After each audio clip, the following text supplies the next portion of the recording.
Hey guys, what's up and welcome to a new Tesla update video. So today, once again, let's go over the market, talk about Tesla. The week has just finally finished. So let's figure out what happened, what we can expect moving forward, and all that good stuff. Keep in mind, by the way, Tuesday, I believe it is a CPI day. It could be, of course, a very important day. Today we got PPI, but CPI could be an important day. So be just wary of that. Could change a lot in how the market will decide to perform, arguably for the rest of the month. Anyways, all that being said and done, if you enjoy, don't forget to hit that like button. None of what I say is financial advice. Make your own decisions, do your own research, blah, blah, blah, blah, blah, blah. You guys know the drill. So let's talk about Tesla. So what did Tesla do today? So we're actually just closed at $179.03, which is an increase of about 3.22%, which again, compared to the market, is actually quite good. The market, at least QQQ and SPY, were down about 0.7-ish, let's say, percent on average, between the two, let's just say, right, give or take. Well, Tesla being up just over 3%, obviously quite a severe outperformance, right? Which is obviously very good to see, mainly because, again, we did just bounce off fantastic technical area. Like I said yesterday, it just seems so damn bullish. It's hard not to believe that we're going to get a bounce, and we did. Beautiful stuff, right? So I'm happy about that ultimately. And yeah, so let's talk about what this means. Is this good? Is this bad? Are we finally, moving out? Are we not? Like, what's happening here, So yeah, let's go into it. So first and foremost, the one thing that is a little bit concerning, I guess you can argue, is the fact that the weekly did close at the lowest level now, right? We did close this weekly candle, you can see, a little bit lower than we have ever closed, at least in the last, I guess, year, or more specific in the last month, I would say. At least these four weekly candles right here, right? You can see here we closed all the way up 182. Here we closed at 194, right? Roughly. Here we closed at 180, and here we closed at 179. So technically a new low weekly close. Now that's not fantastic because we did close below that 180 level, which honestly I don't really want to see. That's makes me a little bit suspicious, I'll be completely honest. However, with that being said, even though we did set a lower close on the weekly here, you can see the RSI now very obviously setting up a higher low, which is great. Now this doesn't mean that has to play out now. This doesn't mean that there's bullish divergence on the weekly RSI is that meaningful just yet, because first and foremost, it can completely fall apart if we, let's say, crash next week, for instance, as an example. And second of all, because it's a weekly time frame, it does take a fair amount of time to really truly set up and especially play out.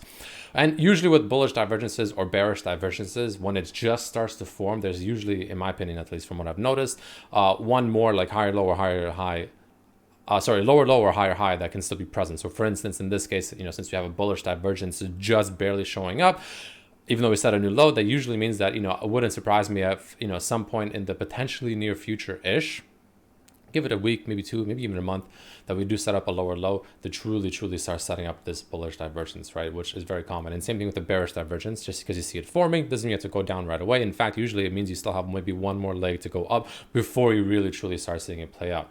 That's just what I've seen from the past. Just food for thought. Just food for thought. But all that being said and done, going back to the daily, right? So we did unfortunately close below the 180 level, which honestly, not what I wanted to see. I definitely wanted to see a close above 180. That definitely would have been a lot more reassuring, in my honest opinion. This isn't the worst thing in the world, of course, considering this massive outperformance. So it's still good and fine, but just less assuring than I would have liked to see. So, it makes me a little bit less bullish than I would have liked to be.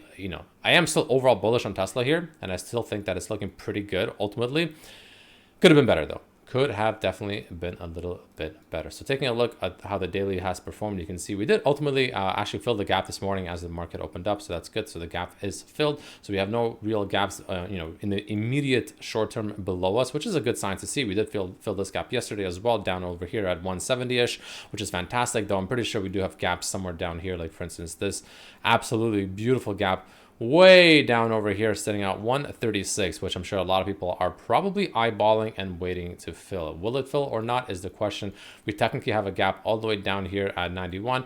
I mean, we even have a gap at technically all the way down at 74, and arguably we even have a gap all the way down at 59. We have another gap sitting at 55, right? So I don't think we'll go there. I don't think we'll come down to 43. I don't think we'll come down to even this gap over here at 29. We have another one sitting at 30. You get the point. I don't think we'll go. I mean, hey, we have a gap sitting at 17. I mean, hey, you never know. I don't think we'll go there. Obviously, that'll be pretty ridiculous. I mean, nothing's impossible, but man, that just seems unlikely as hell, right? But regardless, right? There is, of course, this gap of 136, which I'm sure people are definitely eyeballing, which seems potentially somewhat realistic. That does seem like pretty much worst case. However, you know, it's definitely not completely out of the equation either, right? You can't just completely rule it out, right? Definitely something to kind of consider, even though it's pretty unlikely, but not a 0%. But anyway, all that being said and done, right? So because we closed above below 180, a little bit bearish, but however, you know, we are still overall setting up a beautiful bullish divergence. We're still setting up higher lows, higher highs. So ultimately in this situation specifically, yeah, it's looking pretty decent, guys. It's actually not looking that bad, right? Taking a look at the 5 and the 10, you can see we are still kind of getting rejected by those two bad boys right there. I mean, we are arguably higher than the 5, but we're pretty much right at it, right? The 50 moving average is slowly starting to come to us. As you can see, it is now sitting at 205. So definitely, you know, plummeting towards us, which should be acting as a resistance if we ever go back up to 200, which, you know, we'll see if and when that happens. Of course, the 21 EMO, we're still, of course, well below that, which is actually sitting at the top of this little blue channel that we are currently in. That I would like to see a breakout as well. So, you know, this is something new I added just recently. So we have broken out of this green one, which I already talked about several times, but you can definitely make the argument that we are inside this kind of, you know, descending, I don't know, wedge, I guess,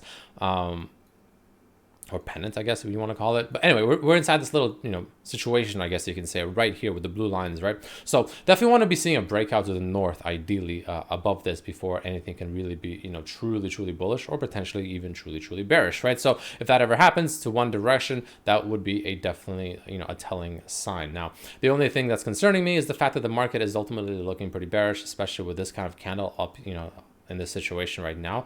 Man, that is not a good looking candle, guys. That is not the candle you want to be seeing right now on SPY. Let me tell you that right now. It could be a completely, you know, massive bear bait. That is a possibility. But man, this candle is just, yeah, not the, you know, not the best looking candle for bulls. Let's just say that. You know, not looking too convincing to go, you know, up. But you never know. You never know with this market. You really just sometimes don't. Sometimes, you know, there's just traps left and right. So you never know for sure. But just through strictly technical analysis, that candle is not looking fantastic. But, you know, for Tesla specifically, you know, we have nice volume today, right? On a beautiful green day, beautiful outperformance, still ultimately looking for this play out of this, you know, little overall situation. So I wouldn't be surprised if we kind of, you know, ultimately somewhat zigzag, you know, between this area, potentially like a few more days, of, you know, for sure.